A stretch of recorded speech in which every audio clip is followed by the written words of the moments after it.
Right. Right. Let me start now. So we are going to cover today we are going to cover the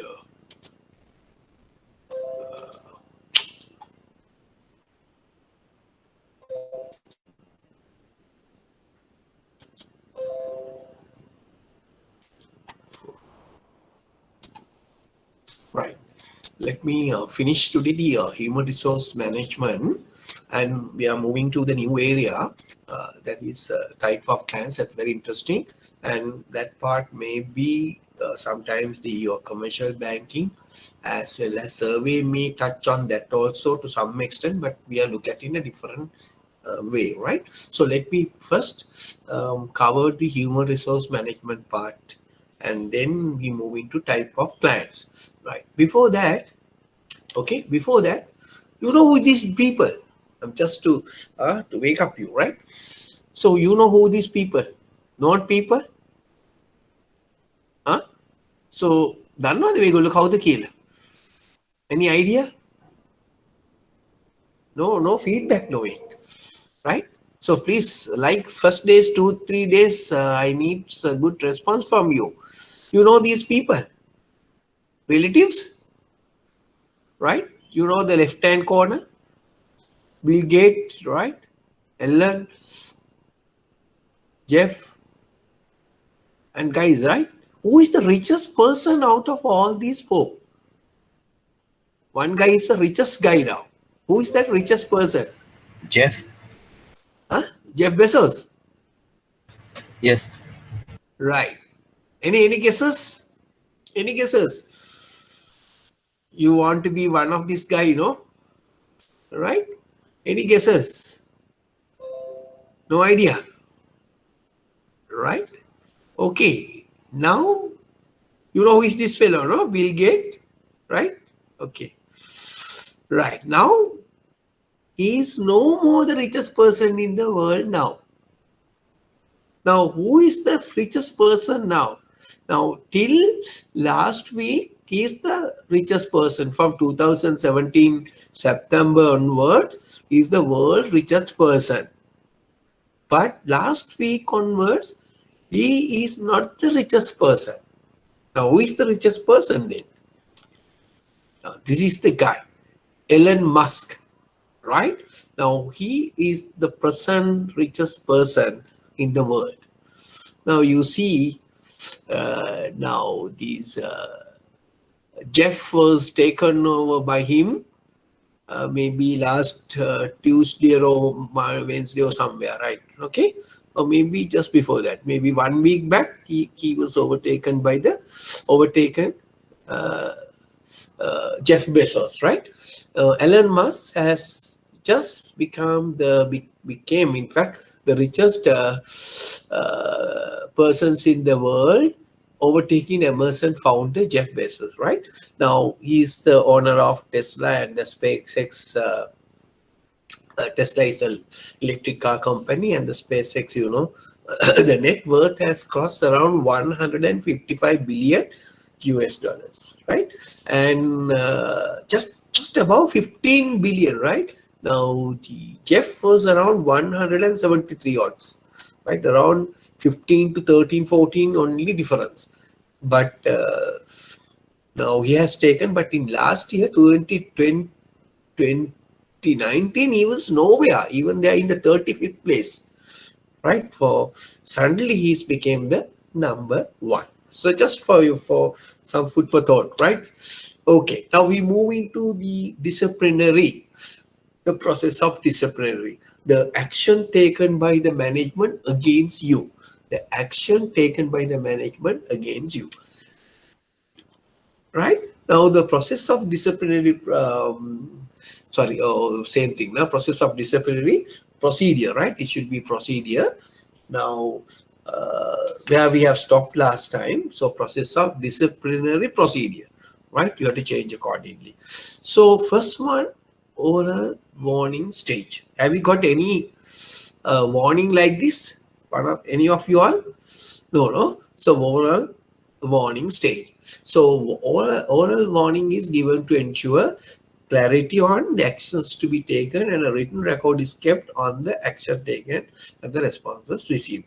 Now first, if I've done any wrong thing against some behavior in the organization, so first you have a oral warning, right? Cutting අවවාද දෙනවා, right? Then ඒකත් නැත්නම් what happened then? You get a first written warning, right? What is the first written warning? The stage is actionable when the oral warning is not effective. Suppose still you are not willing to adhere or conform to certain thing, but you have not behaved accordingly. So you need to act on that. If not, oral stage warning is not further breaching, so you get the first warning letter, right? Then the third warning letter is basically we call them as final written warning. So thereafter the letter you say, so despite the fact of your first or verbal instructions, and then the letter dated such and such a day, still you are not willing to adhere to the rules and regulations of the bank. So here we give the final written warning. Sometimes you may ask for the explanation. That's the final written warning stage, depend on the seriousness of your offense. So we discussed there are two type of seriousness offenses, right? Okay, then the gross misconduct stage, that means you may go for some disciplinary action where the previous have failed, or that the individual has done an act of gross misconduct. Then after that only, so you may go for process. The actions will be having a disciplinary hearing, right? Then if that disciplinary inquiry will take a decision. So this is the usual disciplinary procedure usually adopted by the organization. First, at least if an examiner asks from you, must first at least you write oral warning stages, first written stage, second written stage, and the gross misconduct stage, right? At least you need to put all this process, and then only go for action to be disciplinary hearing, right?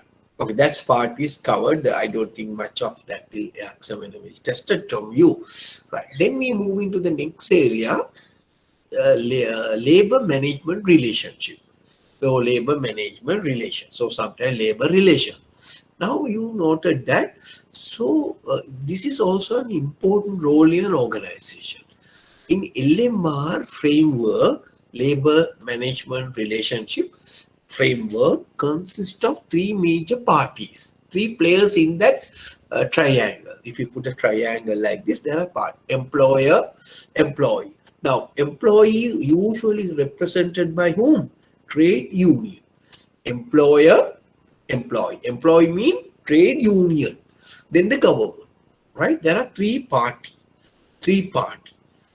right?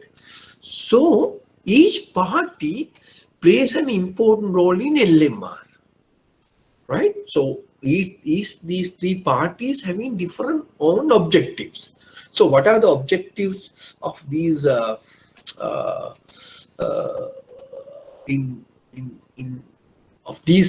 parties? And also I want to just to mention you, labor relations refers to the continuous relationship between labor and the management of the organization. That you know that what you mean by the labor relation is a continuous relationship between labor and the management. So important role need to be played by the HR division to maintain such a good healthy relationship with this labor relations. So objective of having a better labor relationship, you can say it's creating peaceful industrial environment. Peaceful industry, that means promote industrial peace, create industrial peace, and induce democracy. Another advantage of having better labor relations, right? Next one is induce democracy, and improve productivity, right, and improve the relationship between labor unions or trade unions and the management. So there are many benefits. Many benefits can be observed if you have a proper relationship with the management and those labors or labor unions or trade unions, right? Okay, coming back to this framework, there are three parties. If you put a triangle like this, one side is the employer, other side is the employee or representing the trade union, the government, the state. Three parties, triangle, right? Okay. Now, each party is having some objective. Let's look at it. What are the objective of an employer? Now, what is what is the objective of your bank management? Right? To maximize the efficiency of the work, get the maximum work done from you. That is the management is expecting from you. Minimize this cost. So try to give low salary as possible. Try to get the maximum out from you by providing a less cost. Then seek prestige. What is expecting? We are expecting a prestige about the organization, right? They're expecting a good name for their bank. That's what they're expecting. And maximizes profitability. That is what the employer expecting, right? Then need the trade union to support the work done efficiently and effectively. But the employer is expecting from the trade union to support for their activities, right? Okay, so these are the objective of employers. These are the objectives of employers. Now let's look at it the other part, the next group, that is what you call the employee. So what are the employee expecting, right? What is employees expecting? What you expecting? You expecting job security. Ensure that I am not going to lose my job. So job security, what you expecting from the employer. Then maximize earning. So that is what you try to get more salary, more benefits, right? And more bonuses, more promotions, and all things you're expecting, right? From the organization or from your bank. And also you are also expecting the satisfaction. You need to work your job a peaceful manner. So job satisfaction, what you're expecting. So employer has a different objective. Employer has a different objective. The third group, you see, the government also having some objectives. What is government expecting? So government don't want to have a, some strike, right? So they want to have a industrial fees. Government want industrial fees. What do you mean by industrial fees here? Not to have any strike from bank and you, trade union and employer, not to have any problem, smooth running. So that's good for government, right? So that is government is expecting industrial peace. Industrial peace means karmika sami. So need both the trade unions and the managements to work collaboratively to achieve organization's goal. What the basically want by the government to have a better relationship or better rapport with trade union and the management. Otherwise, these are the two people are fighting each other. No? So they need to have a better collaborative to achieve the organization goals. Third one, trade union also wants the government to receive protection from the management, illegal activities and management expect from illegal trade union activity. Both are expecting. Trade union also expecting government to receive protection and the management illegal activities, right? So some management, somebody is sacked. So they need to look in after those things. So you see, three objectives are having by the different parties to concern, right? Now, so if having peaceful, these three things very forcefully having no problem, we call them as but industrial peace, right? Now industrial peace is like this. Now say for an example, I think you can see on this board, right? Okay, now here you have the triangle, you have employer, right? Then you have an employee. So employee representing the union, state union, and you have the government, right? Okay. So you must have a better relationship that, and this is called industrial peace. For that, you may have a, we call tri-party arrangement. Tri-party arrangement, right? We call tri party arrangement, right? If you have a better relationship with this, what is creating industrial peace, right? I think you understood that. So that is why the labor relationship play an important role. Okay, right. Then we move in for we discuss sometime why now say why employees are join trade unions, right? Remember, trade unions basically trade unions are formal organization. Trade unions are accepted. It's a formal organization. It's not an informal organization. Piligata employees established with the primary purpose of protecting and enhancing the well-being of its members. Now, who is the member? Employees, right? So the trade unions are formal organization and they are established to protect their membership, right? That's the first one. So the second one, you can say trade unions operate to achieve various objectives. Trade unions are established to achieve various objectives. What? Increase the salaries to a reasonable extent, welfare facilities for employees, protect employees from illegal actions, right? Protect illegal actions, then improve health and safety of employees, right? Assist management to improve business performance. Remember, the most important thing, don't anything trade unions are there. Their main one of their obligation is to support the management to achieve organizational goals and objectives. Right? Trade union, one of the objective is that not to only look after only the employees, but the trade union, one of the main activity is objective or the obligation is to support the management to achieve organization targets. That's important thing. A lot of people think unions are there to fight with management. No, trade unions are there also to support while they work behalf of the management, while they work behalf of the membership, and they also need to support the organizational achievement, right? Remember, so therefore the trade union perform as an agency function, right? Remember, so to sound about the grievances, something like that, right? Improve the quality of working life, right?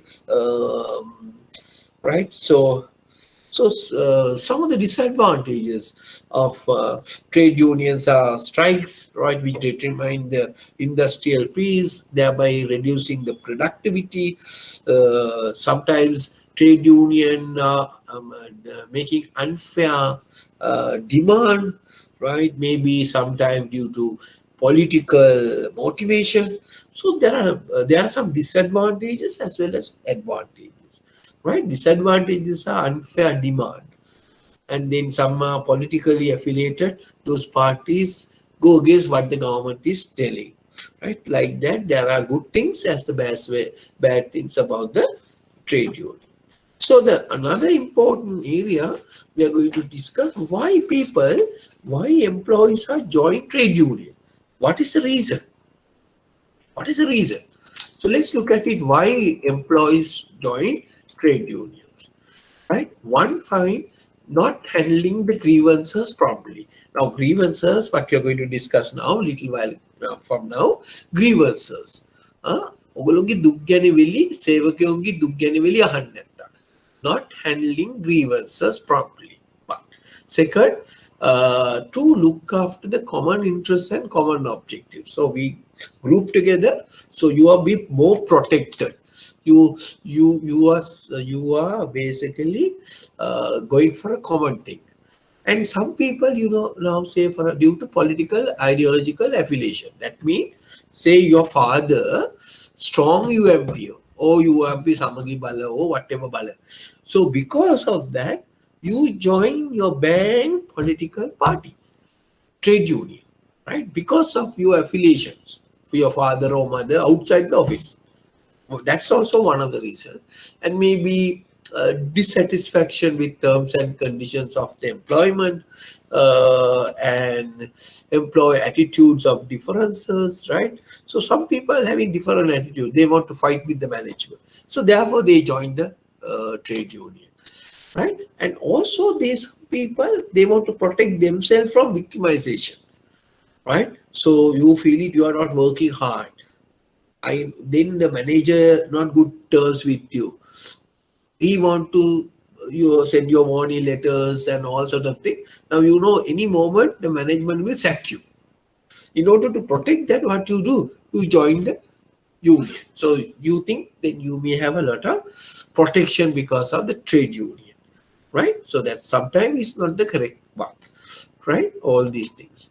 Okay. Other one is the common interest. අනිත් එක්කෙනත් වෙනවා අපි ඔක්කොම එකට ඉමු, something like that. So to fulfill the common objectives. So these are the some of the things, reasons why employees join trade union, right? Okay. So these are things you need to know a little bit of, right? Then you see the collective bargaining. You know what is the job of a job of the trade union also enter into a certain collective bargaining process with the management, right? For salary increase or maybe some specific non-financial benefits, welfare benefits. So for that, usually trade unions are going with the management. For that process, we call them as collective bargaining, right? Your salary also go under collective bargaining. Okay, now let's look at it, but don't worry about this grievances handling. Now I told you,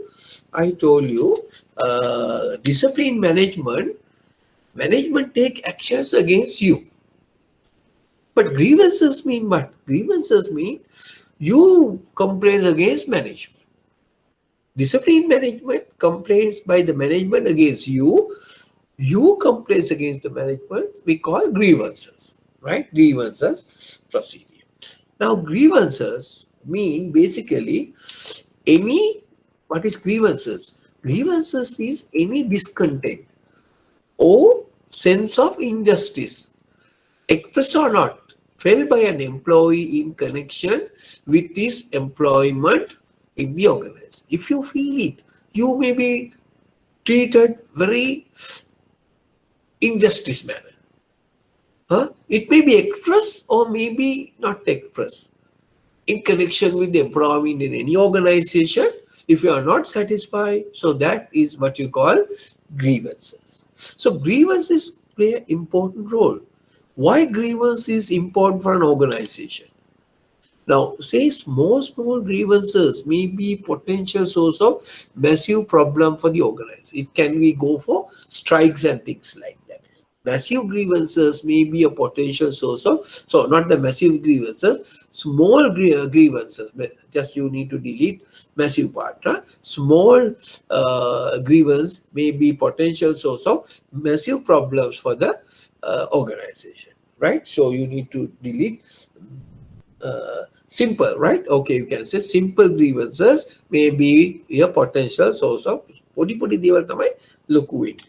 Then dissatisfaction of one can dissatisfaction of many. So one fellow having a grievances, that doesn't mean it is confined only to him, but you are representing the entire organization. Sometimes others keep quiet, but dissatisfaction of one dissatisfaction of many. So that means your productivity has come down. You are not working happily. At the moment you get a chance to leave the organization, you leave the organization. Then you have a bad publicity about your organization. It will damage the reputation. So it is very difficult to take the new people. Lot of problems are happening if you are not handle your grievances properly, right? If you are not handle your grievances properly, so those are the things going to happen. And also it creates the conflicts with the management. If your organization is not having your grievances mean දුක් ගැනවිලි. හරියට ක්‍රමවේදයක් තිබුණ නැත්නම් what happen, there may be a conflict with the management. Right? The union activities can be increased because of if you don't have a results. What is finally grievances end up with low productivity, absenteeism, turnover, low effectiveness and efficiency. So the morale of our employees will come down because of lack of proper handling of grievances. Right? Okay. Now let's look at it now. What are the causes for grievances? Why grievances happen? Right. First one may be due to causes relating to the job. Suppose you are not competent enough. We discuss under training and development. You need competency to do the job. If you don't have a competency to do the job, right, you may give up training, but still you are not getting the training also. So you are lost. You have problem with your job because you can't perform your job because you are not competent enough. Your job description may be what you're doing now, which is not in the job description. You don't have a proper training. So therefore, one of the grievances may result due to the job, what you're performing. Second one, causes related to the working condition. Now, working condition means you're working the branch where your work hazard and no ACs, nothing, load relationship, the leadership style, your boss, your manager have some, autocratic type of leadership. That means you was asked to work without giving any leave or without giving any OT or whatever, right? The style of your leadership, of your manager. So, and there may be a lack of support from your colleagues and other peers also. So causes relating to the working condition, also you can come with some grievances. Third reason, causes relating to the personal management division such as policies, procedures and practices. Now, not because of anything, because of your HR, because HR division will give in you a no leave, only 1 day leave, or maybe due to issues pertaining to the promotion, you are not promoted, your salaries was not increased, you are not having adequate leave, you were transferred from one place to one place, like that. You have some problem with personal department, no HR department. The causes can come from due to the some practices of human resource department, right? 3 reasons. Then the next reason may be causes relating to alleged violation. That means, so you have the management has taken disciplinary actions against you, and it's a violation issues. So you can't work because you have done something wrong, but you are getting some relief, but still other people laugh at you, due to some violation issues, some disciplinary actions taken you, and things like that. Right? And sometimes causes relating to inappropriate personal behavior. Some people, superiority complex. Now, some of you think, මම තමයි ඔක්කොම දන්නේ. මම වැඩකාරයා branch එකේ. මට වැඩිය ලොක්ෙක් නෑ branch එකේ. So some superiority issues, some complex situation. You think you know everything. Oh, ambitious. I'm going to be a next manager, like that. So if you are not get this thing, if you are not get the required position in the branch where you're working, so it may be due to cause relating to personal behavior. So sometimes maybe your husband may be work transfer to Anuradhapura, you are working here, right? So some issues, personal issues also can cause us related to the inappropriate personal behavior. So therefore grievances, first we discuss what is grievances, why it is important. Next one, we discuss what are the reason for grievances to pop up. right? So these are the reasons. Causes relating to the job, causes relating to the working condition, causes relating to the HR issues, cause related to certain violations, and cause relating to inappropriate behavior of yourself. Right, next one. So what are the techniques to understand the grievances? Now, as a manager, how do you manage identify? What are the techniques you can use to identify the grievances? Now, say you are a manager. So you know you need to find it out. What are the grievances faced by your employees, branch employees? One means you can go for exit interview. What do you mean by an exit interview? Usually, especially for top managers or maybe executive level grades, sometimes some people are leaving the organization, maybe join another organization, or maybe they may be vacate in your job. So you, HR manager, can have an interview with these people. You can ask from them why you are leaving the bank. What is the reason? And he may tell everything and go. Why? අර සිංහල කතාවක් තියෙනවනේ යන්නේ යකා කොරහත් බිනයි යන්නේ වගේ අයි ඉන්න ඕනේ නෑනේ ඔක්කොම ටික කියලා යනවා. So then manager or HR guy got some idea what is happening, why he has leaving the organization. That you conducted at the exit interview. රැකියාව ඉවර වෙලා අස්සල යන දවසේ පවත්වනු ලබන සම්මුඛ පරීක්ෂණයේ you can get some information, right? Exit interview. In sometime you may attitude service, then and there sometime you may conduct some surveys, right, asking about the some of the issues, questions from the employees, and ultimately you find it out some grievances from employees. And also you may have a complaint and suggestion system. Well-established grievance handling procedure in certain banks. Now say for an example, sometime you have some grievances, so you don't know what to do, how to handle your problem. So usually in an organization there may be a well-established grievance handling procedure. If a grievances come, how to handle the grievances, what is the procedure, to whom to complain, right? And it's a clearly laid down procedure some organization are established to handle the grievances, because grievances play an important role. Or sometimes also you can observe, as a manager you can observe. Now, couple of days back and a couple of weeks from onwards, that person is not doing good job, right? You always thinking, take more leave, all things is a noticeable thing. So observation also play an important role to identify the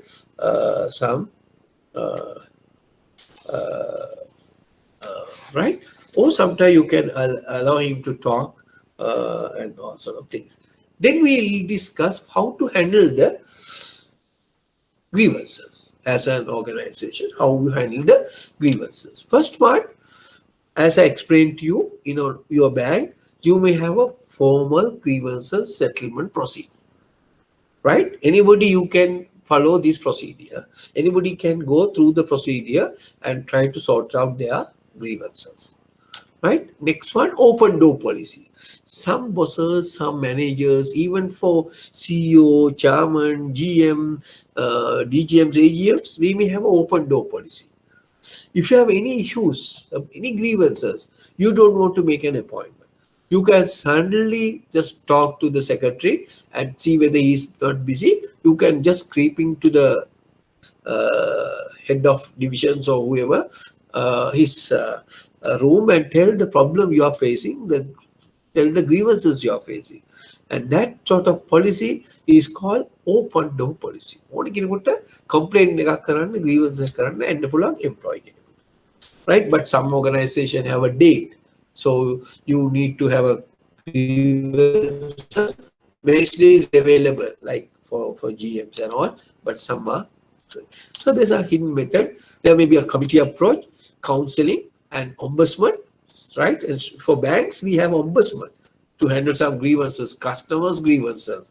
We have a ombudsman, right? So Sometimes some people are using mixed method. So these are the methods of handling grievances, right? I just give you very briefly in sense what do you mean by grievances, right? Remember, the grievances mean complaints against the management.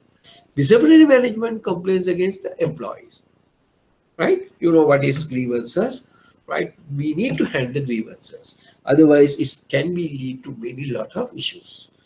Okay, now you know what is grievances, why it is important, what are the causes, how to handle, what is the method you use to collect grievances. Right. Now we move into the another area covered in your syllabus. It's called knowledge management. Now we are in the knowledge era, right? We are from, in the management evaluation, we discuss, the lot of management theories, approaches, right? We call we call that classical approach to human approach and things like that. Now we comes to the knowledge management era, right? Now knowledge management basically recognized as the fundamental activity of obtaining, growing and sustaining intellectual capital in a financial institution. So we need intellectual capital. Any financial institution need intellectual capital. So what are the activities that lead an institution to acquiring knowledge both internally and externally?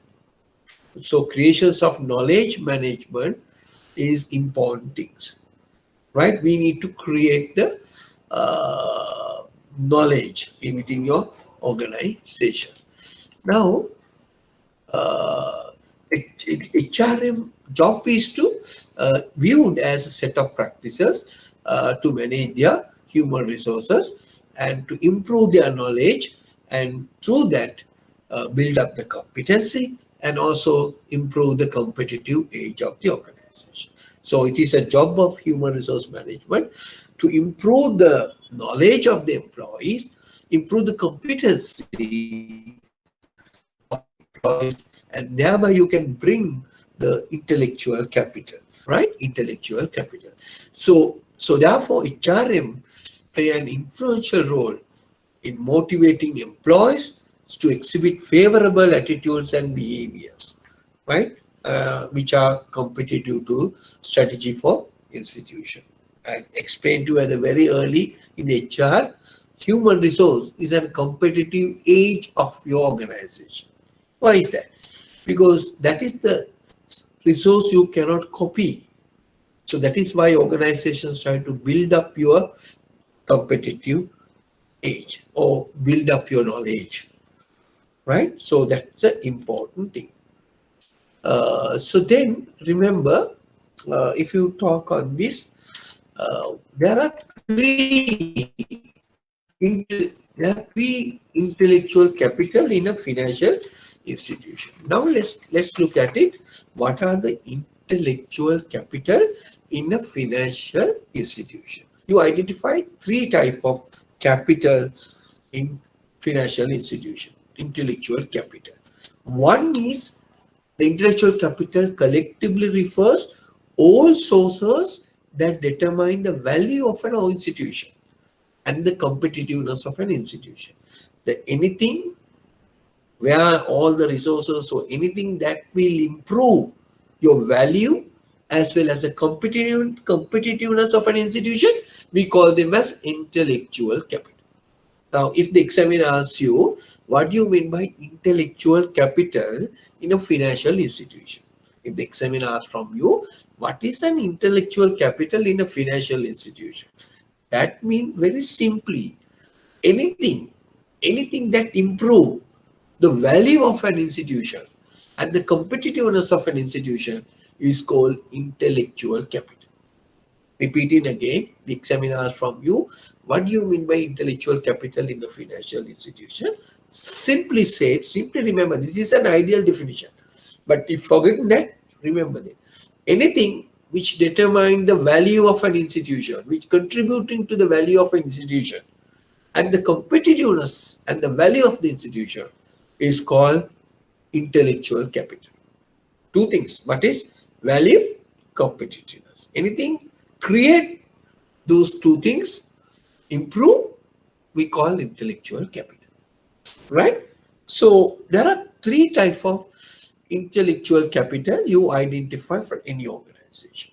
One is what you call, first one, relationship capital.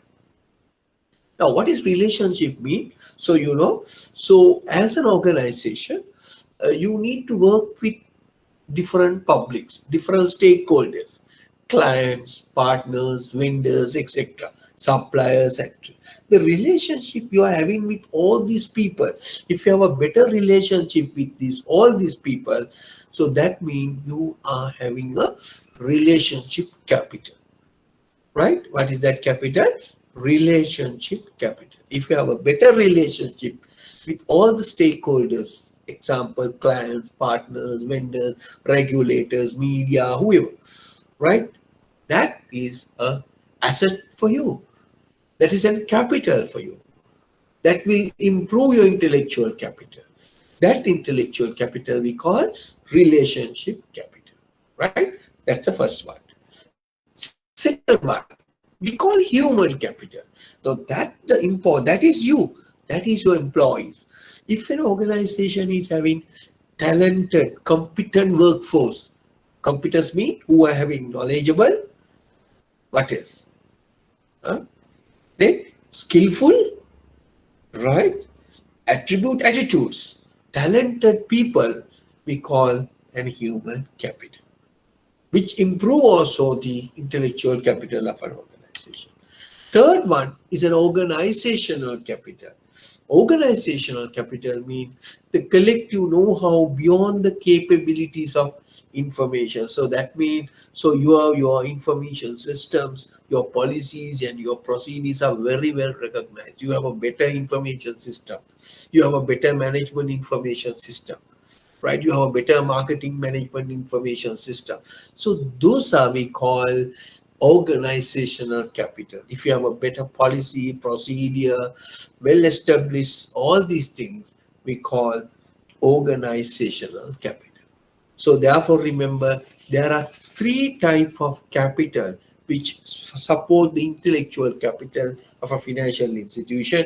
Financial institution, one is the relationship capital, second, human capital, third, organizational capital. If the examiner asks you what are the three types of intellectual capital the financial institution need to develop, one, what? Relationship capital, dealing with lot of, have a better relationship with the stakeholders. Second, human skill, develop the knowledge staff, competent staff. Third, organizational capital, that which the organization is full of informations, full of data, well-established policies and procedures established. So that means the organizational capital, right? So that part also, finally, you need to know little bit of that. Okay, now you keep quiet. I'm just talking, no? So are you with me? Are you listening to me? Right now, what we have learned, we learned little bit of knowledge management. Okay, clear? Understood? Arida? No kata, no sinani. Okay? Let everyone send messages. Sumiti Sarangi, good afternoon, good afternoon. Right. Elon Musk, one guy has clearly mentioned who is the richest person. Elon, right? Okay. Yes. Okay. Right. Okay. Thank you. Have you understood now? Up to now, what we have discussed? We are in the last latter part of our HR, right? Okay. Right. Now, we are moving to the final episode of the HR. Final episode of the HR, but don't worry. Now, here you need to write something, right? I have leave blank for you. You need to write. I explain, then you try to write. Because I thought, so you also work, you also write something, right? Okay. Next one. So now we are going to look at it, employees. Now there are some laws with regard to employees. HR also need to look at the some employees' welfare.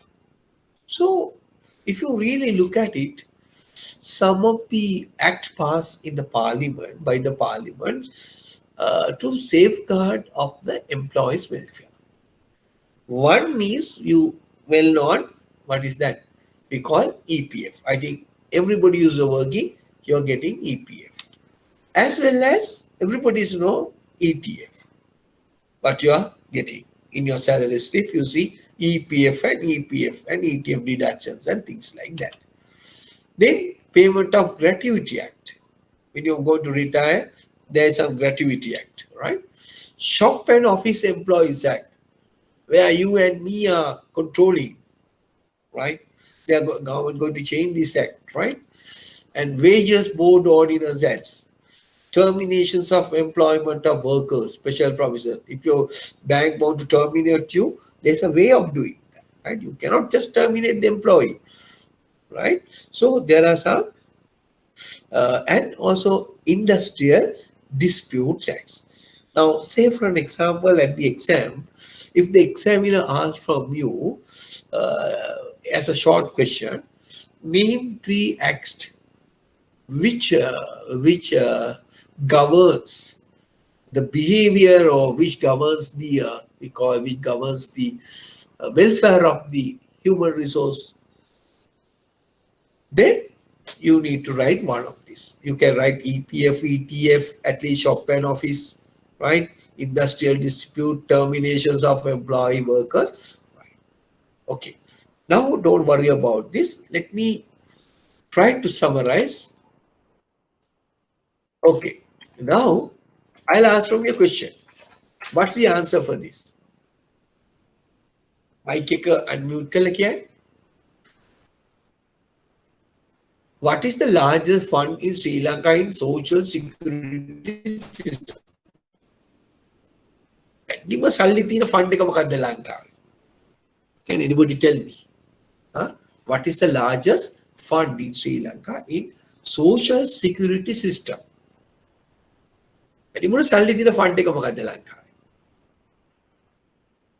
That fund is the what? EPF. Right? Is having around $2.2 billion, right? Or trillion, right? Big amount. How is it? Right. Okay. Next one. Now, shop and office. Now, don't worry about this. Now, this shop and office act, where the banks are comes under this act.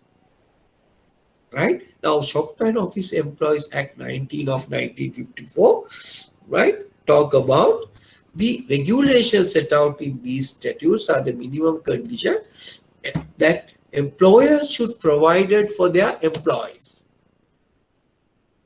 Right? So these are we call Shop and Office Act. Shop mean any premises, office mean the place where you conduct the businesses. Right? So therefore the banks comes under what tax, what regulation? Shop and Office Act. Remember that, Shop and Office Act. Right. Then you have a maternity benefits ordinance. Now I don't want to explain. There are some employees, that is why a little bit of bank, because there are a lot of maternity benefits ordinance were given to employees, lady employees. That is why a little bit of management, bank management, little bit worried to take these ladies because they are basically going on maternity leave. So they have enough leave. So rather than working, they are on maternity. Right? So that is why some banks, private banks especially, even though we are talking about the rights of the lady and the gent and the lady, sex issue, but still banks are preferred to have boys because 2 reasons. Because they take more leave and they are willing to work any other place by the gents. Right? Okay. So then we have Employees Provident Fund 15 of 1958. Right? And then we have employees trust fund. Don't worry much on this, right? We are going to have a discussion on this. Then wages board, payments of gratuity, budgetary reliefs, and things like that. Okay. Now, why I explained to you all these things? Now let's look at it. The question. 2015 September, question number 1. Name the 2 superannuation schemes mandatory for private sector employees in Sri Lanka.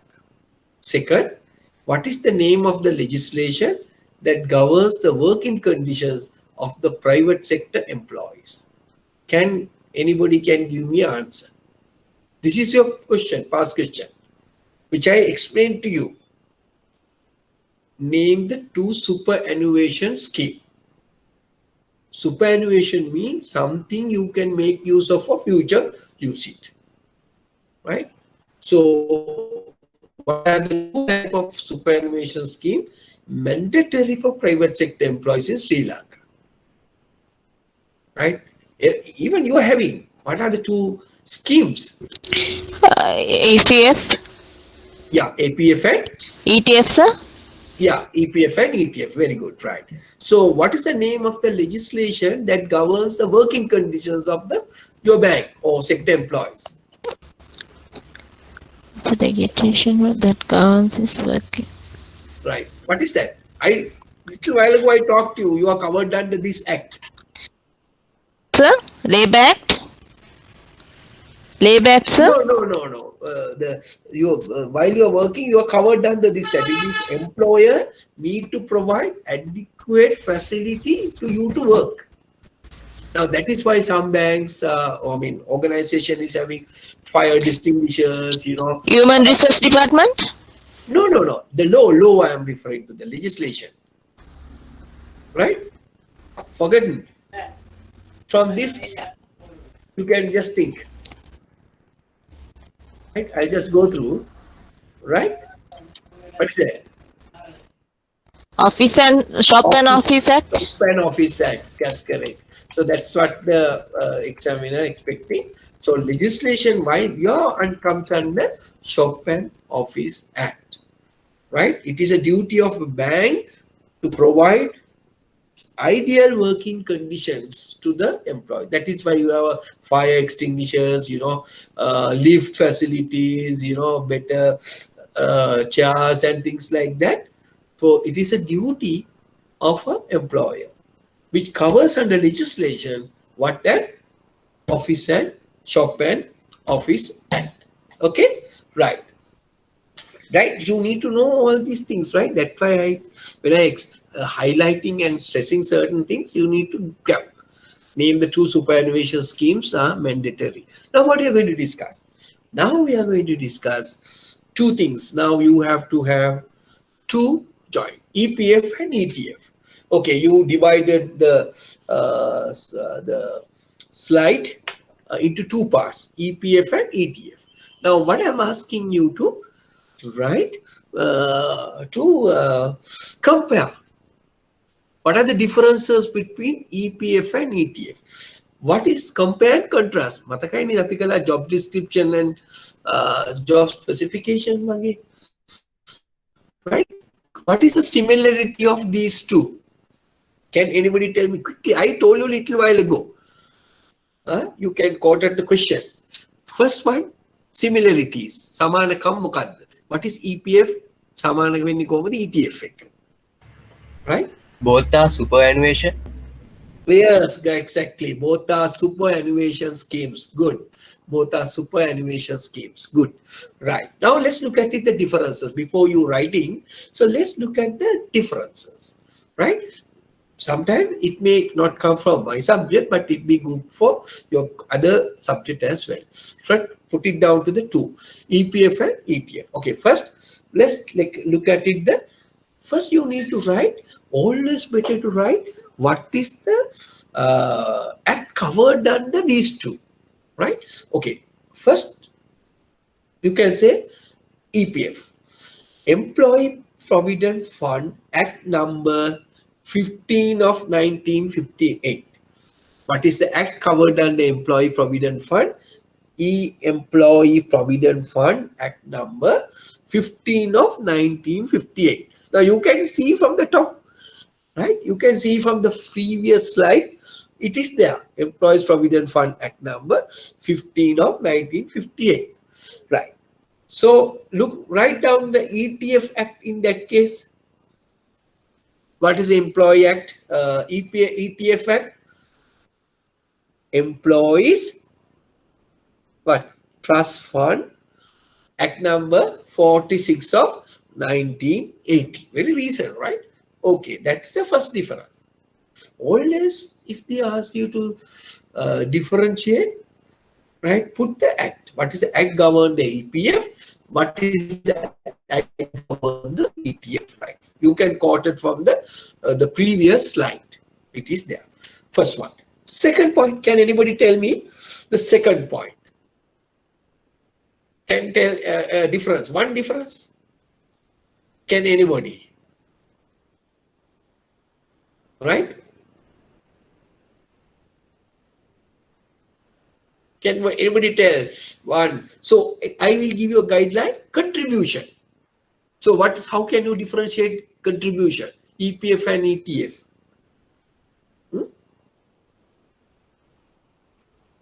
Right. You can say EPF contributed by both employer and employee. Employer and employee. Employer is how much? 12%.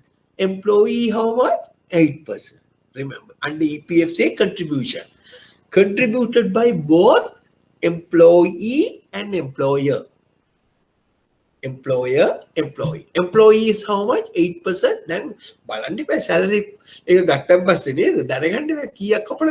So they have given the marks, 8% from the employee and employer how much? 12%. Whereas the ETF contributed only by the who? Only the employer. It is not deducted from employee. So ETF only deducted from the contribute by only the employer. How much? What percentage? 3%. Right. Now we learn two things. 3%. Right? Okay.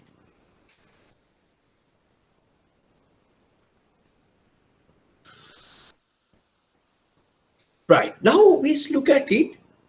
Who manage EPF? What is the institution manage EPF? Can anybody tell me? Who manage EPF? What is the institution manage EPF? Can anybody tell me? Who manage EPF? Central Bank of Sri Lanka. Yeah, okay. That's one side. Now, what is Central Bank of Sri Lanka has managed? The Central Bank of Sri Lanka manage what? EPF. Yeah, EPF. What? The fund manage only the fund, right? Remember the fund managed by the EPF, but administered by whom? Who is the administered the fund? Department of Labor. Department of Labor. Commissioners of Labor, right? Remember, Department of Labor or Commissioner of Labor. But the fund managed by EPF, by the central bank. Remember, right? And that was administered, the EPF administered by the Labor Commissioner, right? Department of Labor. But the fund is managed by the ETF sections of the Central Bank of Sri Lanka. Clear. Now, who is managing the ETF? What is that? That is the fund as well as the activity or the ETF also both managed and administered by who? Employee Trust Fund Board. Administered and managed the fund both done by Employee Trust Fund Board, whereas EPF administered by Labor Commission and the fund is managed by the Central Bank of Sri Lanka.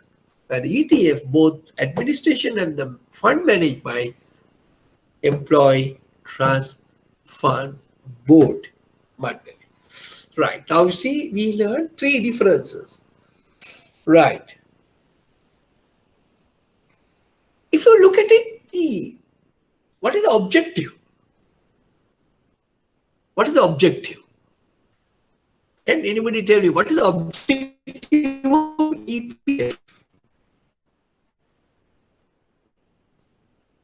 What is the objective of EPF?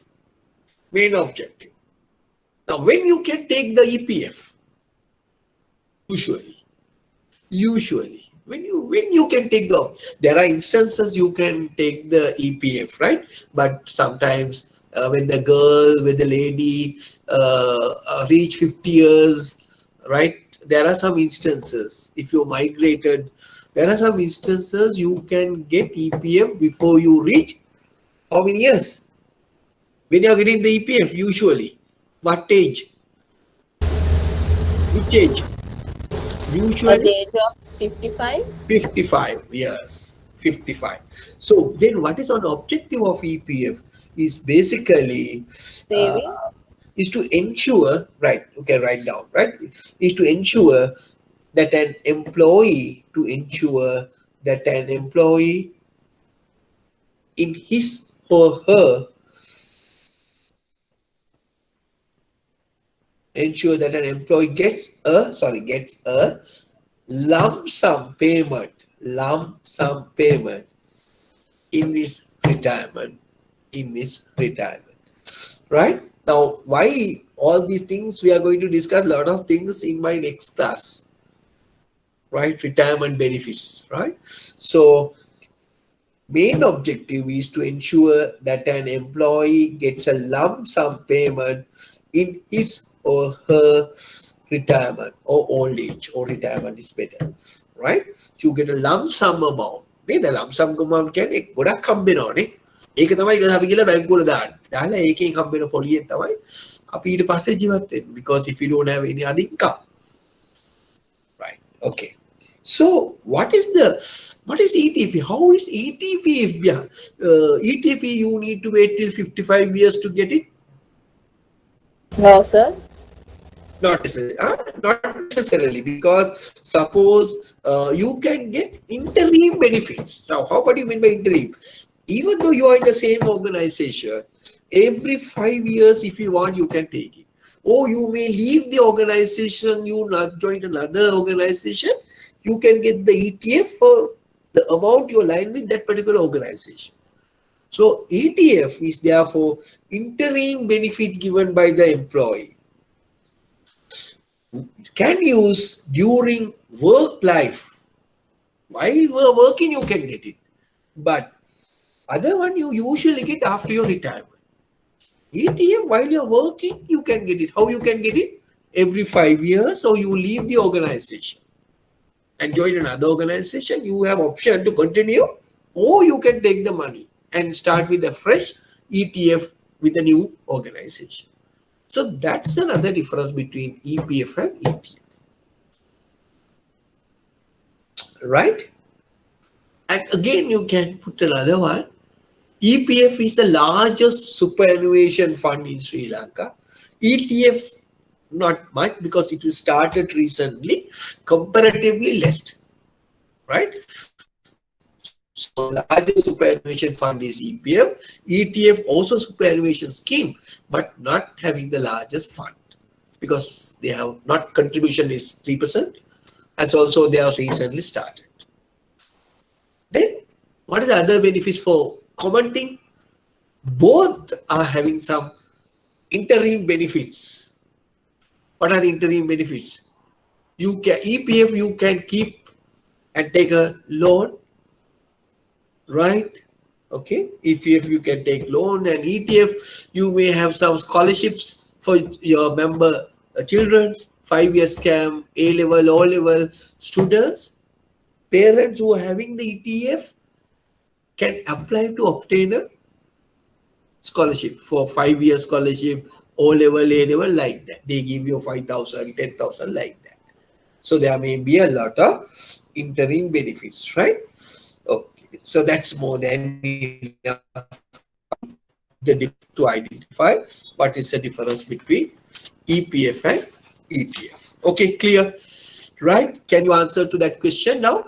What is the difference between EPF and ETF? Sure? Okay. Harida? Okay, students? Okay, sir. Right. Okay, thank you. Right. Kobalan ape anik katti. Right. All are there, no? But you need to ask questions, right? Right. Why Mayuri? Come back. Mayuri has gone. Come back. Rukshani also gone. Why Rukshani? Come quickly. Join. Okay. Going back again. Right. Next one. So job stress. Oh, just listen to me, right? I just try to explain to you. I'll ask from you question. I need. I can't quote you names. Any volunteer can give me an answer. Any volunteer. Any volunteer. Right? I'll ask a simple question. You know job stress, no? Now usually the job stress in estimated in America, USA, because of job stress, around 7 billion US dollars are lost to the economy of because of job stress.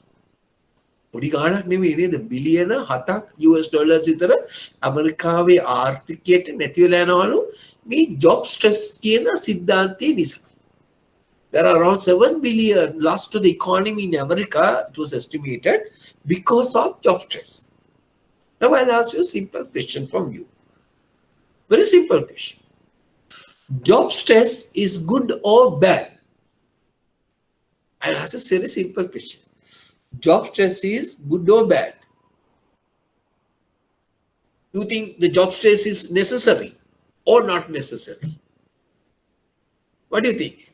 You think the job stress is important or job stress is good or bad? Any volunteer? Job stress එක හොඳද නරකද? නැත්නම් වැඩ කරගෙන යනකොට job stress එකක් තියෙන්න ඕනේද නැද්ද? මොකද හිතන්නේ? Huh? It's not good. It's important or not? Good or bad? It's bad. It's bad. Anybody? Any different answer? Any different answer? You think job stress is good or bad? I have to ask from you, right? Okay. Now you can see the board, though, right? I'll now draw a small thing, right? I mean, draw a small thing here, right? I may draw a small thing here. I think you can see it. Now here, this is the productivity level. You see y-axis, it's called the productivity level, right? This x-axis is stress level. That means job stress level. Now if you draw a diagram, right? So it's like this. My goodness. That means if you have a job stress, your productivity increase, no? Then how can you say bad? Got my point now, right? Now we say if you put the x-axis is the job stress, y-axis is the productivity level. So if you improve your stress level while your job stress level, productivity increase. But it's not continue like this, but it's going to come down after some point here. And so what do you mean by that? So good or bad now? Only certain point, only the productivity has comes down drastically. So that means in order to perform or in order to improve the productivity in a business organization, in a bank. So therefore, you need some sort of stress. Then only you work hard. දැන් හිතන්නකෝ ඔයාට සොමියේ වැඩට යන්න පුළුවන්. එන්නේ කීයද බලන්නෙත් නැහැ, job එකකුත් නැහැ. There are some people like that. But කිසි වැඩකුත් නැහැ. එන්න බලන්නෙත් නැහැ, බොස් බලන්නෙත් නැහැ වැඩ කරනවදත් කියලා. ඔයේ ඉන්න පුළුවන්. එතකොට ජොබ් ස්ට්‍රෙස් එකක් නැහැ. ඔයාට නිකන් ඉඳලා ඔන්න ස්ට්‍රෙස් එකක් එනවා ඊට පස්සේ. නේද? Productivity, remember that according to the research found, you may have some sort of stress, your productivity level, but certain point only it's not good. So that means you need to remember that stress is not bad at all times. After certain points only the stress is bad, right? So okay, you can write, if I dictate, you can write now, you can write, you can draw this one, right? It's ideal. Then if you draw, the examiner know what is job stress, because job stress play an important role today, right? Job stress. Now you can say there should be some amount of stress. There should be some amount of stress. There should be some amount of stress for workers or for employees. If you say there should be some amount of stress for employees to maintain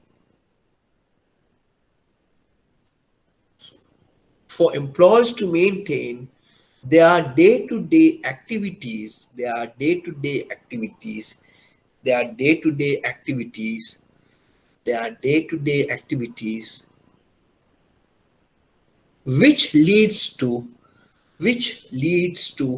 productivity. If you draw this one, you can understand, right? Okay. There should be some amount of stress for employees to maintain their day-to-day activities, which leads to productivity. Therefore,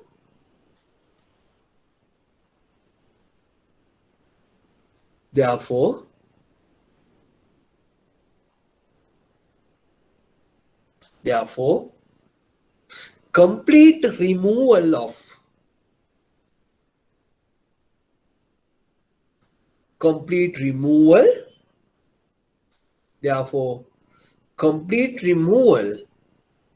will not help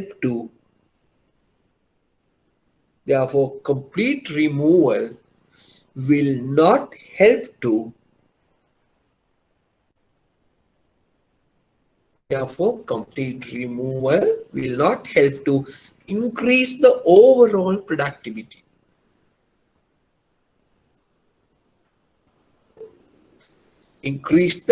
Therefore, complete removal will not help to increase the overall productivity. However,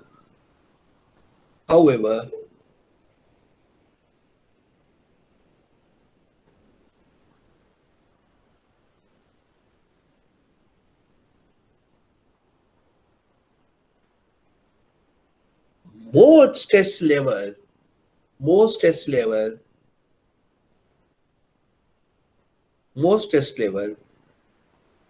damaging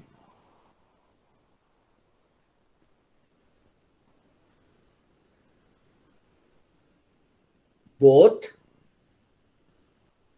organization and employees, right? So that's more than enough. Okay, more than enough.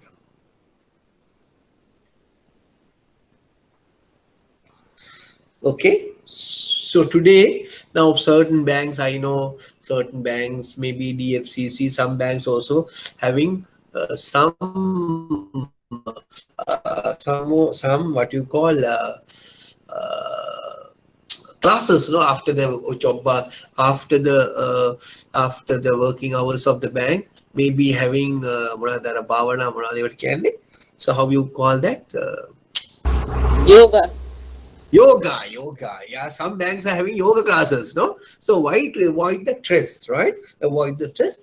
mind you, the job stress may lead for a lot of diseases like diabetes, cholesterol, a lot of sometimes maybe lead to a lot of improve your biological disorder in your body, which create for diabetes and which create for the cholesterol level highs and all. So therefore, a lot of organizations are identify as a remedy for job stress is yoga, walking, right, exercises, balanced diet. Also, so job stress related to the physical thing, you know that, right?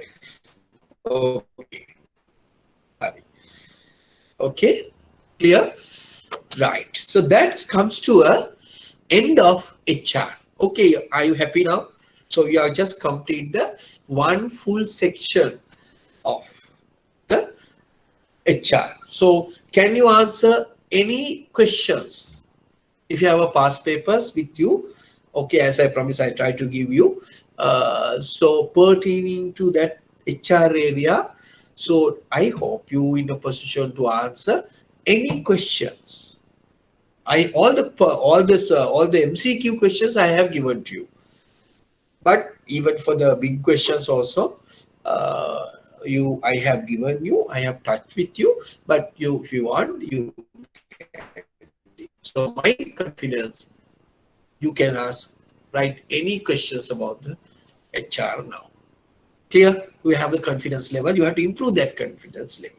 Right. With this note, I move into your new topics. Very interesting.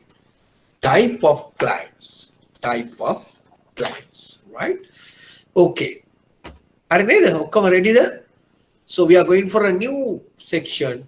So that section, what is the subject coverage? What we have learned?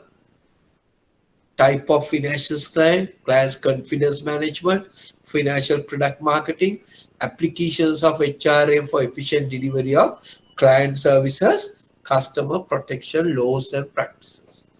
A lot of questions asking from the last one, but customer protection laws and practices, as well as types of financial clients. HR also there, marketing also they ask questions, but more questions asked from customer protections, laws and practices, which we are going to start once you complete the type of clients, right? Okay, so type of clients. So we have a depositors. We have a depositors. So then we have a borrowers, right? So customers who are dealing with us. Then we have a investors. And also we sometimes we obtain certain services from the bank. Right? So there are three types of customers we are getting. What are the type of financial clients? Depositors, borrowers, investors, payment service clients. Right? So we are going to discuss all these financial clients. What are the type of products the depositors going to deposit with us? What are the type of loans customers going to borrow from us? What are the characteristics of depositors? What are the characteristics of borrowers? What are the characteristics of investors? What type of financial products the investors going to buy or invest? Or what are the services obtained by the payment services clients? What are the famous methods available in Sri Lanka? So these are the areas we are going to discuss. What is the risk for borrowers of depositing money with the bank? What is the risk to the bank? All things we are going to discuss. Very interesting. It's good for you, mind you, your commercial banking, your survey as well. Remember that, right? Your commercial banking, your survey also benefited this topic. So what you have learned in the commercial banking also can be used to here. But I will look at it from the client's angle.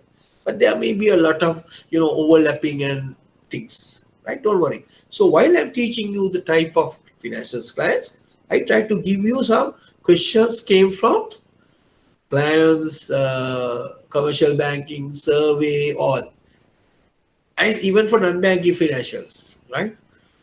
Subject. So you can answer to that. Okay. Now you know what are the things you're going to learn, right? And mind you, so you need to understand certain risks faced by the customers or especially the investors when you're investing certain products. So some investors are like to take risk. Some investors don't want to take the risk, and they depend on their risk appetite.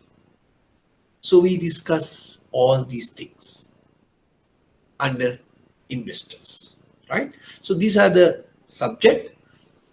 So we are going to cover all these things with some example. Okay.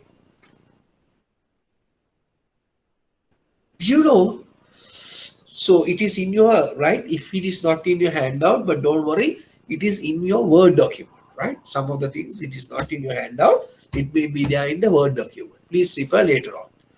Now, the banks provide, as I explained to you, numerous important financial services and products to their client.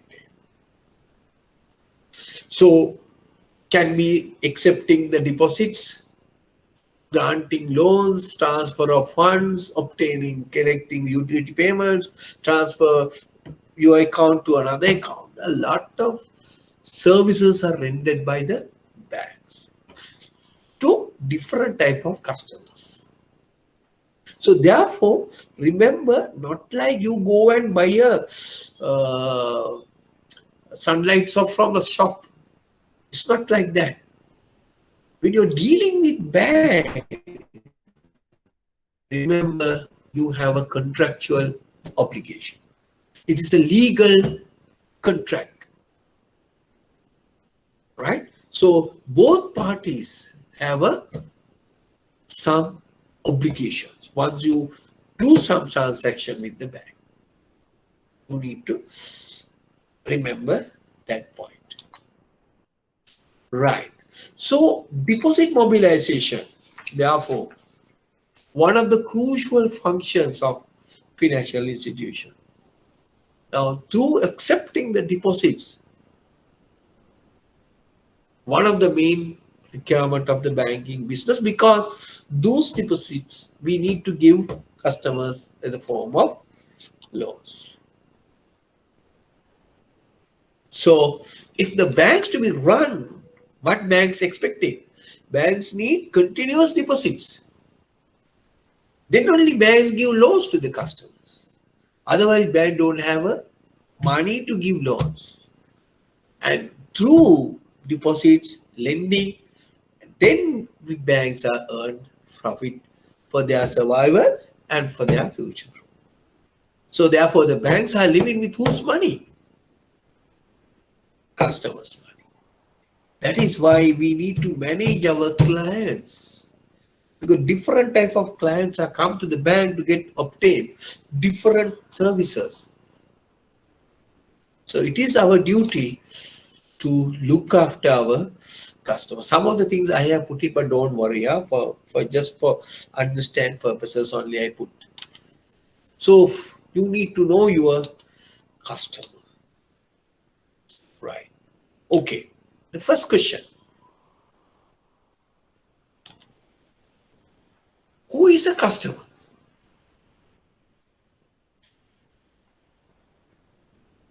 Who is the customer?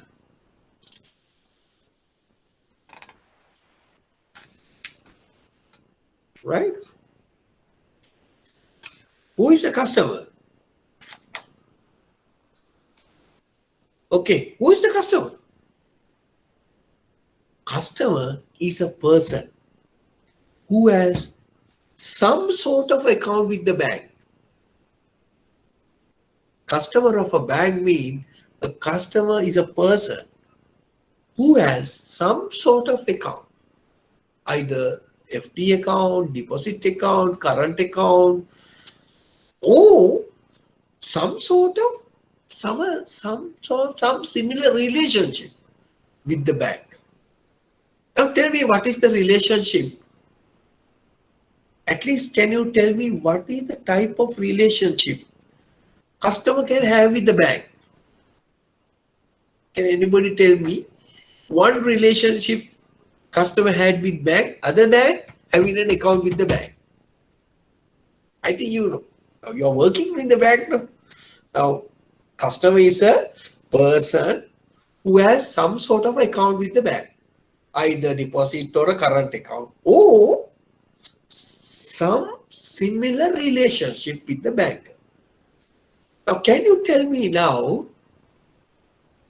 what sort of relationship the customer has with the bank, apart from deposit products and lending products and things like that?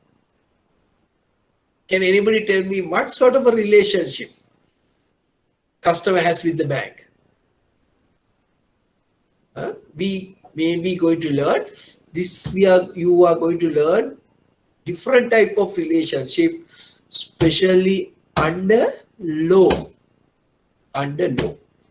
But we are also going to touch, but not in the legal aspects, but we are going also to touch what sort of relationship the customer is having with the bank, apart from opening an account or having an account. Right? So you have what? You have a valuable gold article with you. Now you don't want to keep at home, no? What you do? You go and safeguard or put your valuable in the bank's safety locker. What is that relationship? That relationship we call Bailey-Baylor relationship. Okay, what is that relationship? We are going to learn a little later on, right? Don't worry, just for information. Bailey. Bank will safeguard your items. Sometimes, what is the other relationship? Now, when you're writing a check,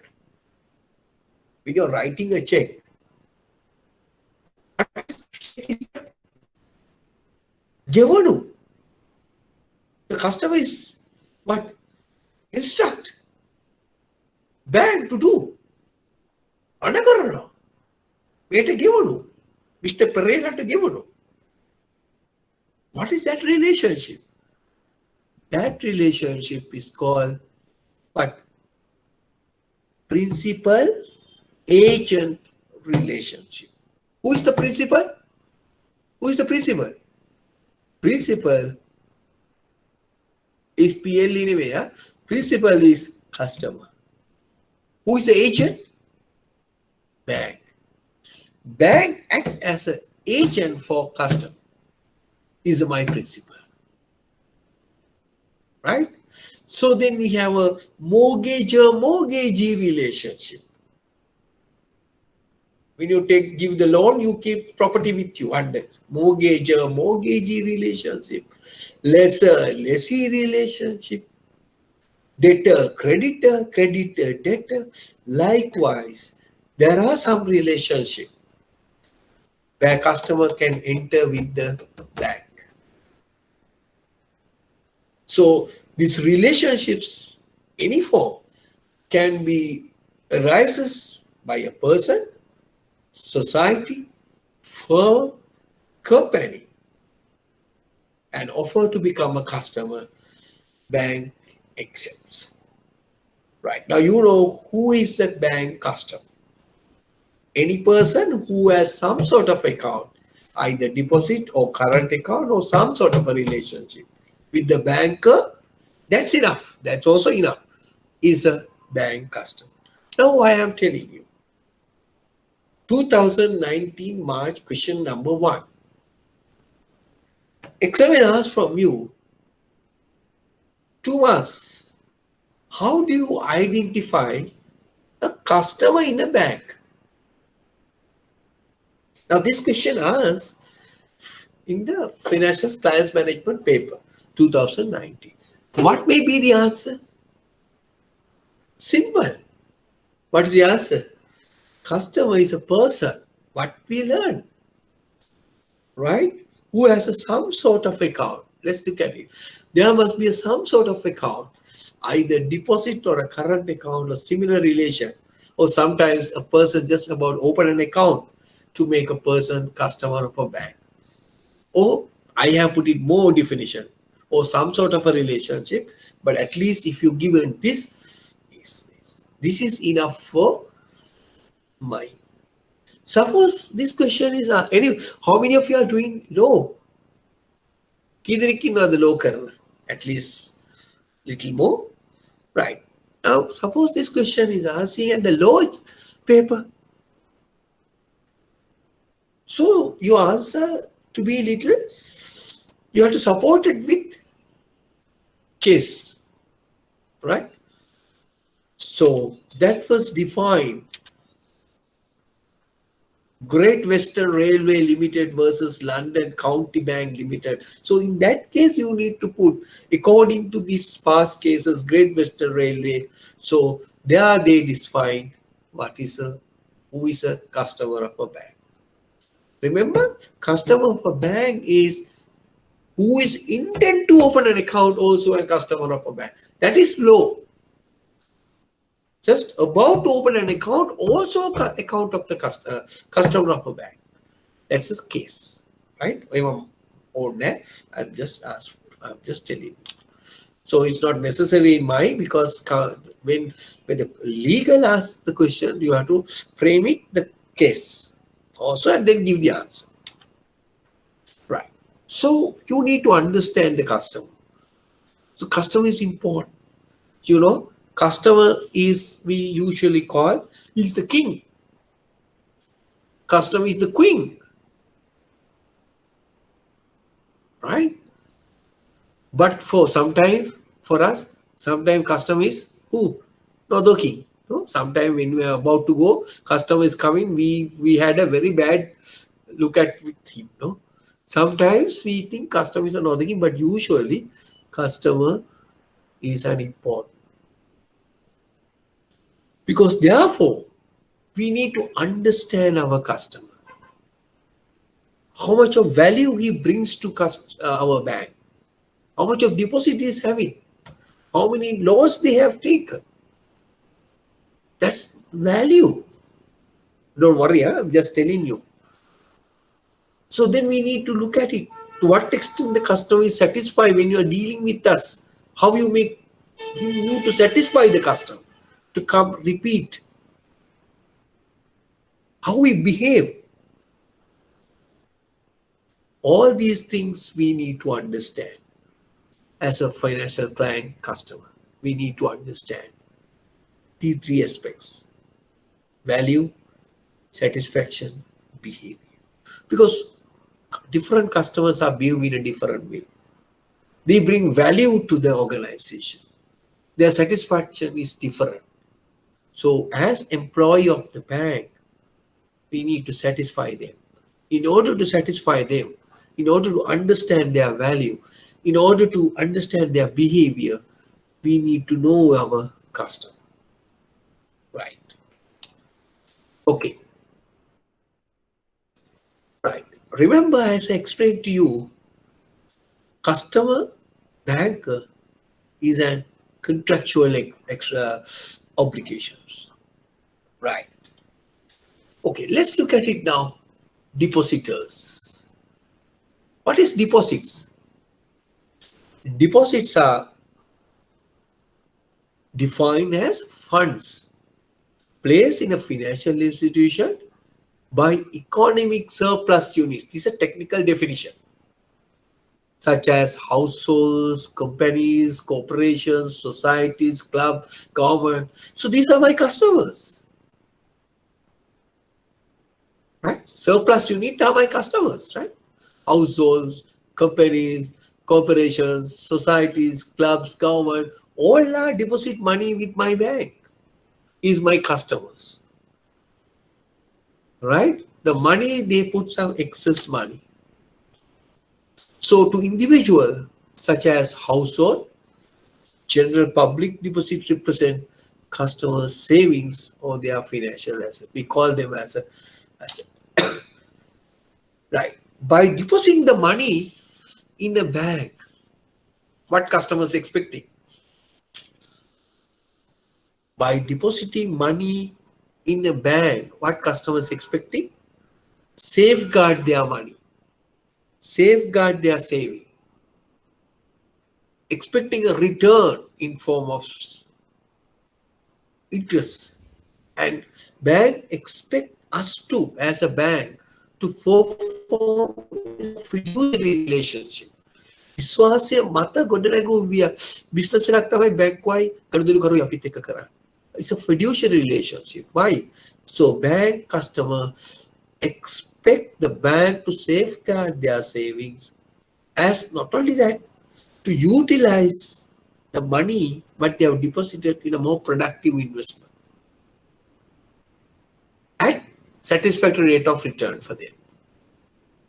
Right? So they give money, you invest. I'm not worried about where you're going to invest, but you use it a proper way, and what I'm expecting in return, some satisfactory rate of return with capital. And another important thing is what the customer is expecting. As he wants the money, he wants the money back. He wants the. Now I ask you a simple question. Customer open a FD with you. Customer open an account or FD account with you, putting 100,000 rupees. Right? Simple question I'll ask from you.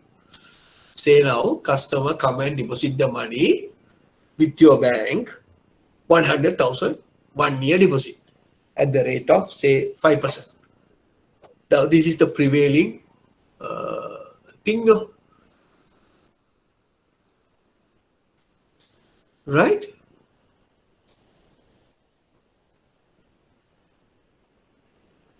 Right. Okay.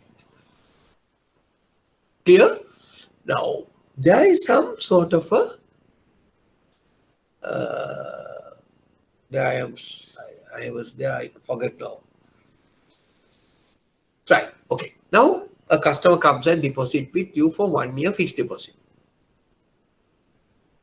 Now you have invested that money for some other activity for longer term. Now customer, after 1 week, he comes to your bank and asks 1 lakh.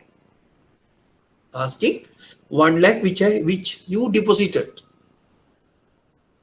which he has deposited with the bank for 100,000 for 1 year at a rate of 5%. After 1 week, customer comes and asks, can you give me that 1 lakh again to me? Now, as a banker, are you giving or not? I need an answer from you. Are you giving the money to customer or not? Because you can say, you are deposit for 1 month, 1 year. Now, how can I give that money? I have already given that invested that money. How can I give the money? What's the answer? We can't say no. According to the Bank Act or bank law, practice, we need to give that money. Right? It is his money. But certain penalty I can charge for that. Right? Certain penalty I can charge. Maybe I can say within 1 week, I don't give any interest for you. Or maybe only the saving interest rate or whatever. So that's a bank policy. So it is a duty of a bank to give the customers money as and when you requested the money. Right? You can't say you have to wait for 1 year. Right? That's wrong. So you need to pay. So remember that. So as bank deposits, so therefore banks are having a risk. If the short-term loan is short-term deposit, so if the customers ask, we need to give. Right? Remember that. You can't say, no, no, you have deposit for 1 year and we don't have money. All things you cannot say. Right? So you need to understand that. Right. So why depositors? Why depositors important to bank and financial institution? Right. You can write on this. Why depositors? While I'm explaining to you, you can write. There's a vacuum, empty place. Why deposits are important to the bank? One thing. So depositors form the main component of a bank's sources of fund. Bank give loans because of customers' money. So therefore, depositors play an important role in a financial institution. Right? Second, depositors are principal liability of banks. As I told you, when they ask, we need to give. It is a liability. It is a liability. The loan, granting a loan is a liability or asset? Can anybody tell? Granting Asset. assets, very good, is an asset. So deposit is a liability, remember.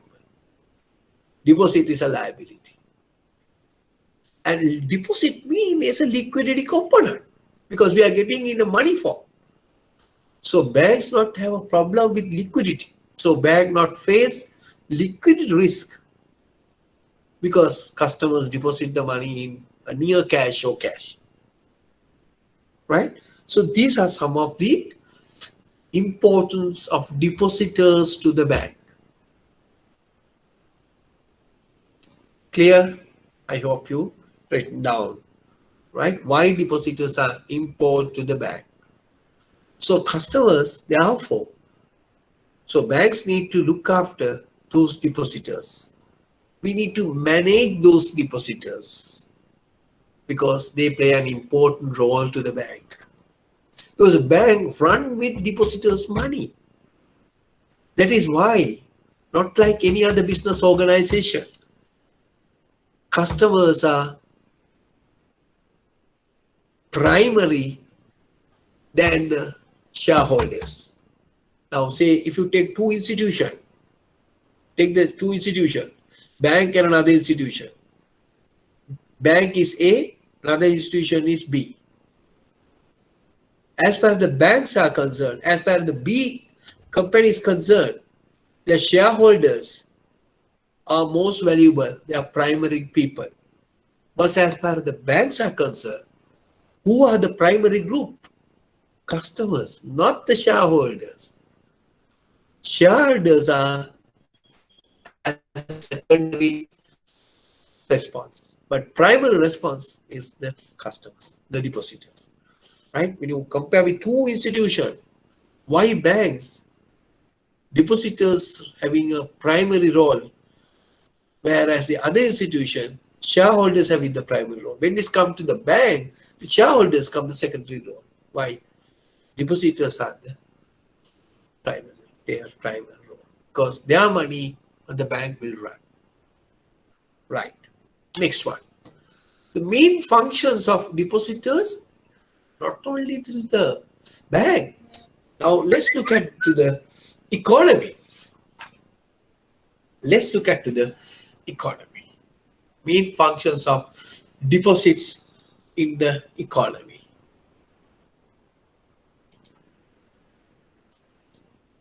Right? Because main determinants of money supply. So in survey you learn about the money supply, broad money, B1, B2, M1, M2 like that. So why economy is good? Because deposits determinant of money supply. It is an important factor of production. Factor of production. Capital, money. Right?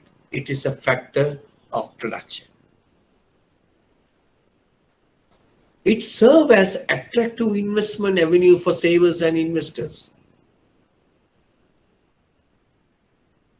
and it create credit creations. I think you learn again those things under survey. Yeah, survey. Credit creations and deposit expansion.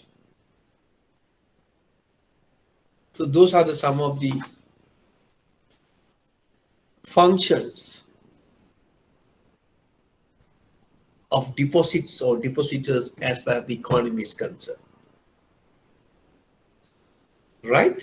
Now we'll discuss why depositors are important, how they benefit us to the bank, and how they benefit us to the economy. Right? Remember how the banks are benefited to the banks and how the depositors are benefited to the economy. Do you understand either? Right? Okay. Right. That's not necessary. Right. Now what we are going to discuss. Now you aware there will be a lot of financial instruments. Deposits, loans, treasury bills, commercial papers, debentures, corporate bonds, asset-backed securities, lease and hire purchase, shares, derivatives, all are we call financial instruments. So we also going to look at, I think you may learn all these things a little bit of in commercial banking as well as survey. But we look at it, these things in a different angle. So these are the instruments. The first instrument is what? Deposit. Deposits. Right? Okay, let's look at it. We have some time. Type of deposits. Type of deposits. Right? Let's look at it. Type of deposits. Deposits are, in a sense, product and services offered by banks and financial institutions across all segments of their customer base. So banks having deposit products. So why deposits are customers are putting? Credit to a customer's account. Once the deposit comes, we credit the customer's account. So there are three main type of deposits. I think you are aware of that. What are the three type of deposits? Demand deposits, saving deposits, time deposits. Sometimes we call term deposits.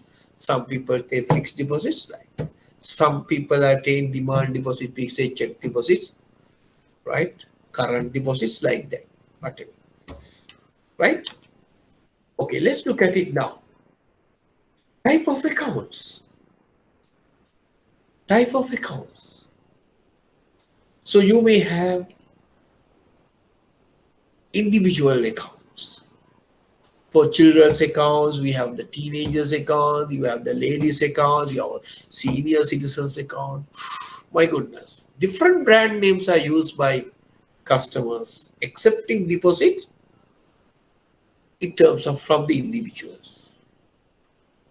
Then you may have a joint account. Two people together, you put the money into the account. There are some sole proprietorships. Customer, he open accounts with the bank. Partnerships account. Limited liability companies account. Clubs, societies, associations accounts. There are some miscellaneous accounts as well. Right? I think you are going to learn all these things under, I think, under commercial banking, but I just pay your attention. What do you mean by a miscellaneous accounts? So miscellaneous accounts may be cooperative societies, executors, administrators account, trust account, government accounts, government corporations, NGOs, all are we call miscellaneous account. So I'm not going to touch all these things because you are supposed to learn under commercial banking, right? But you need to understand there are different type of accounts. Savings accounts. These people can open current account. These people can open FDs, right? Okay. So first we look at it. What are the characteristics of a demand deposits? We need to understand all this. These are important for bank. What are the important characteristics? Do not earn interest. Agree? For demand deposits, customer not get any interest. Mainly used for transaction purposes. So the payments can be made through checks. So funds can be withdrawn on demand by check or through ATM machines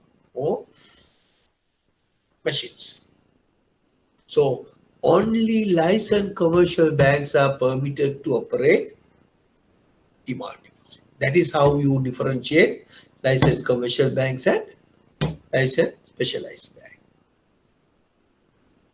Customer can take overdraft facilities since you have a current account. And remember, important things, if you want to open a demand account, so you need to introduction. Somebody has to introduce you. So need introduction to open. So these are some characteristics of a demand deposits. These are characteristics of a demand deposit. I think you know all these things, but try to remember because this is good for you, survey all things.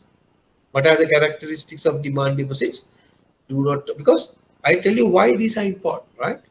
Do not earn interest, used for transaction purposes, payments can be made through checks, funds can be withdrawn on demand or through ATMs, using a card.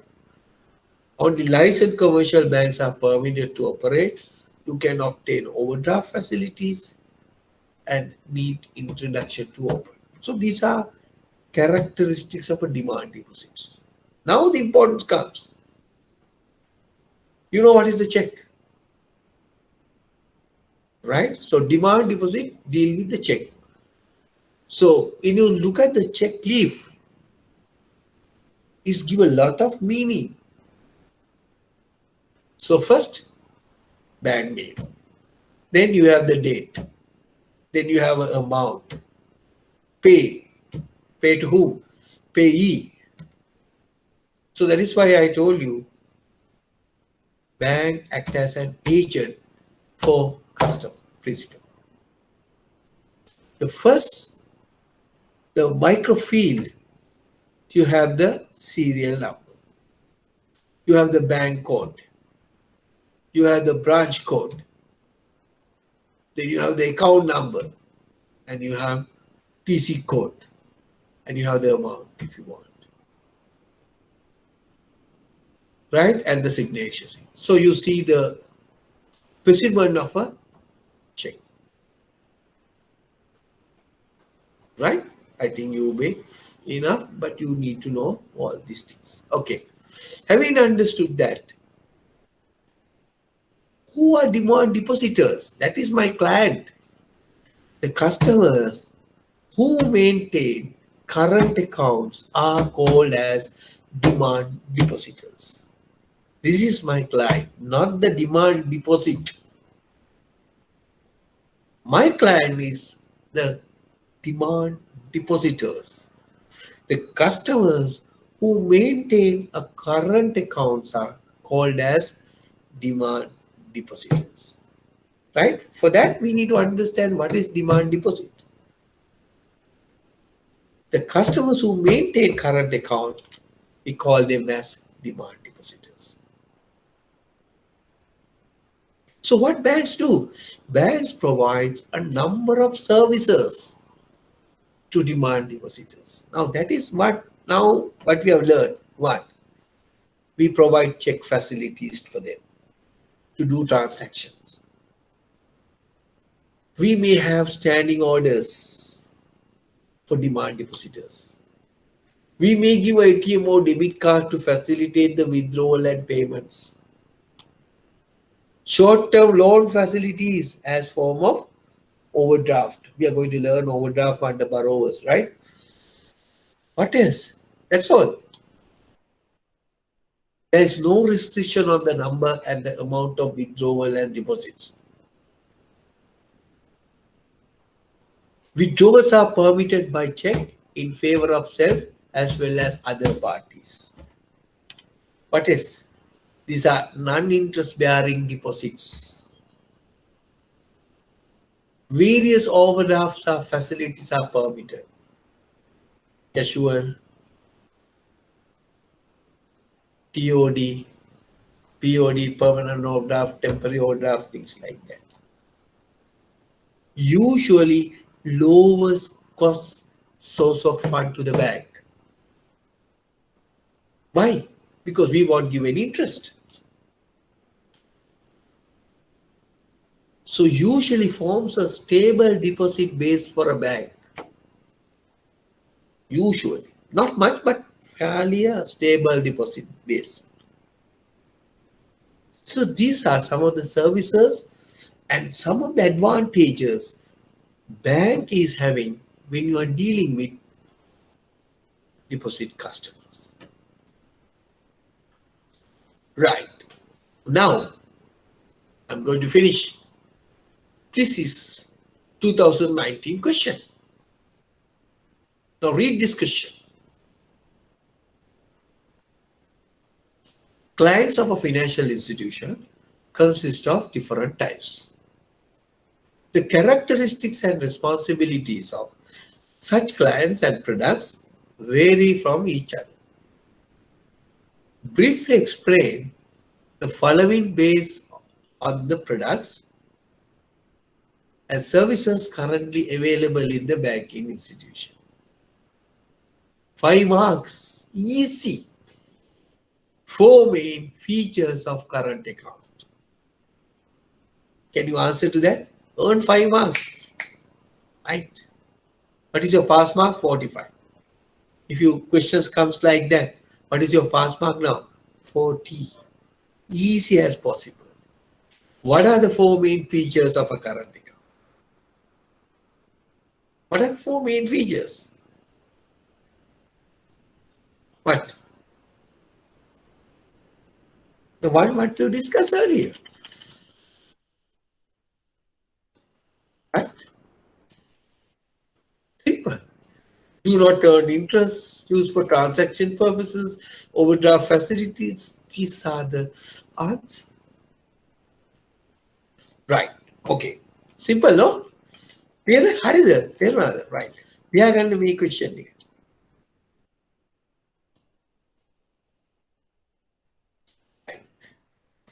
I write this question. Please write and try to come with the answer.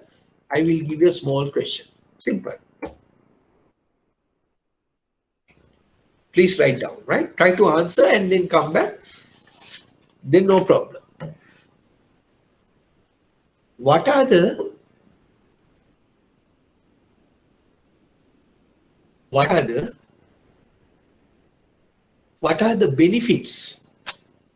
What are the benefits? What are the benefits and risk? What are the benefits and risk of current account, of opening a current account? What are the benefits and risk of opening a current account for both bank and a customer? Right? Okay. Now I'll put it like this, right? What's the question? So now you learn this one. You can say, what are the benefits? Benefits and risk. Both. What are the benefits to the customer? What are the benefits to the bank? What are the risks to the customer? What are the risks to the bank? Right. Can you answer by opening current account?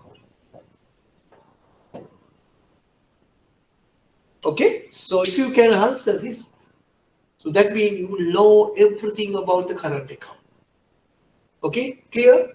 What is the benefits having opened a current account with the bank to the customer? Bank. What is the benefits to the, what is the risk to the customer?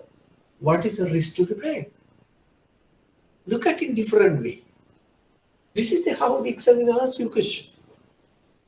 What are the benefits of current account for customer? Bank. Risk to the customer, risk to the bank. Right? Write down. I'll give you an example. One.